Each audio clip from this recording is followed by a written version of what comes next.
Chapter 13. The Rescue. The Cowardly Lion was much pleased to hear that the Wicked Witch had been melted by a bucket of water, and Dorothy at once unlocked the gate of his prison and set him free. They went in together to the castle, where Dorothy's first act was to call all the Winkies together and tell them that they were no longer slaves. There was great rejoicing among the yellow Winkies, for they had been made to work hard during many years for the Wicked Witch, who had always treated them with great cruelty. They kept this day as a holiday, then and ever after, and spent the time in feasting and dancing. "If our friends the Scarecrow and the Tin Woodman were only with us," said the Lion, "I should be quite happy." "Don't you suppose we could rescue them?" asked the girl anxiously. "We can try," answered the Lion.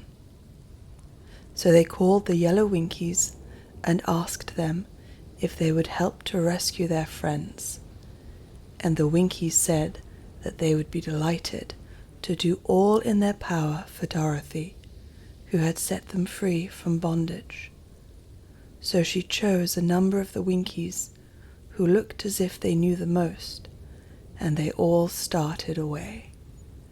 They traveled that day and part of the next until they came to the rocky plain where the Tin Woodman lay, all battered and bent. His axe was near him, but the blade was rusted and the handle broken off short. The Winkies lifted him tenderly in their arms and carried him back to the yellow castle again, Dorothy shedding a few tears by the way at the sad plight of her old friend, and the Lion looking sober and sorry. When they reached the castle, Dorothy said to the Winkies, "Are any of your people tinsmiths?" "Oh yes, some of us are very good tinsmiths," they told her. "Then bring them to me," she said, and when the tinsmiths came, bringing with them all their tools in baskets, she inquired, "Can you straighten out those dents in the Tin Woodman and bend him back into shape again, and solder him together where he is broken?" The tinsmiths looked the woodman over carefully, and then answered that they thought they could mend him so he would be as good as ever. So they set to work in one of the big yellow rooms of the castle, and worked for 3 days and 4 nights, hammering and twisting and bending and soldering and polishing and pounding at the legs and head and body of the Tin Woodman, until at last he was straightened out into his old form, and his joints worked as well as ever. To be sure, there were several patches on him, but the tinsmiths did a good job, and as the woodman was not a vain man, he did not mind the patches at all. When at last he walked into Dorothy's room and thanked her for rescuing him, he was so pleased that he wept tears of joy, and Dorothy had to wipe every tear carefully from his face with her apron, so his joints would not be rusted. At the same time, her own tears fell thick and fast at the joy of meeting her old friend again, and these tears did not need to be wiped away.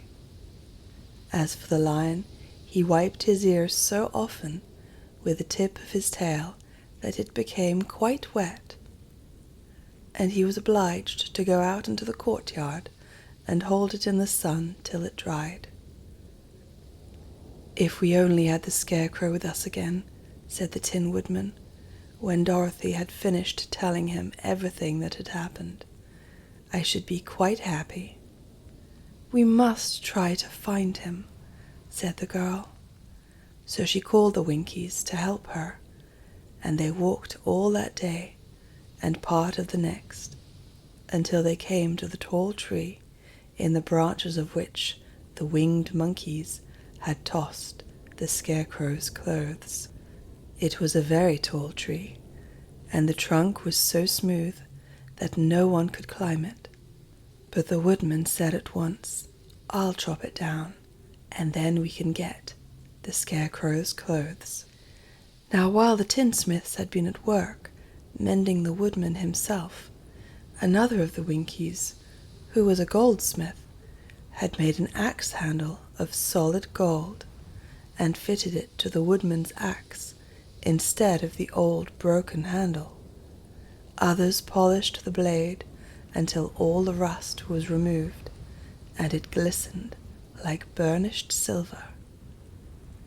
As soon as he had spoken, the Tin Woodman began to chop, and in a short time the tree fell over with a crash, whereupon the Scarecrow's clothes fell out of the branches and rolled off on the ground.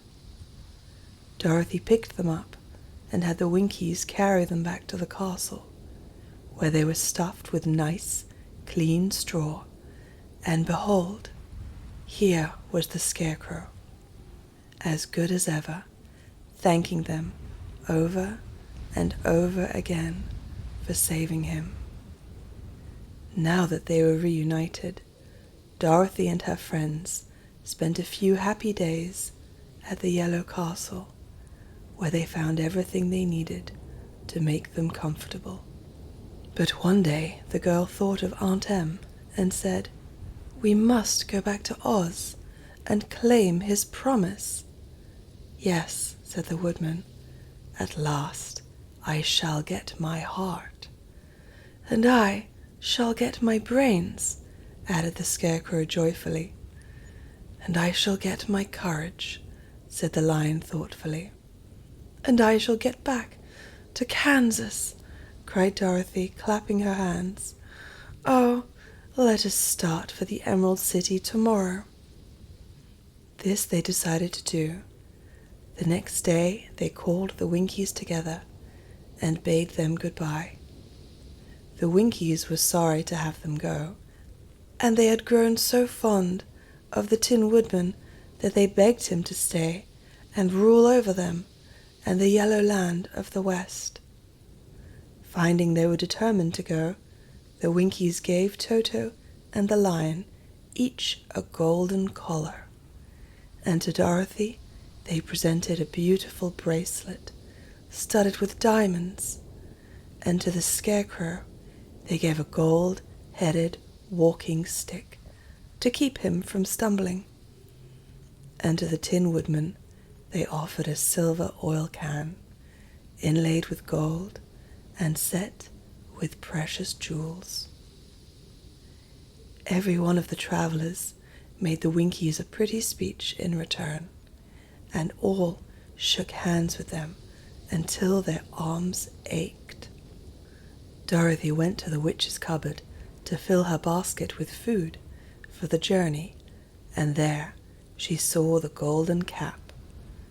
She tried it on her own head and found that it fitted her exactly.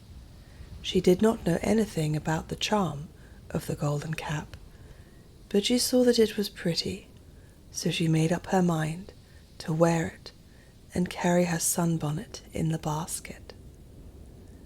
Then, being prepared for the journey, they all started for the Emerald City, and the Winkies gave them 3 cheers and many good wishes to carry with them.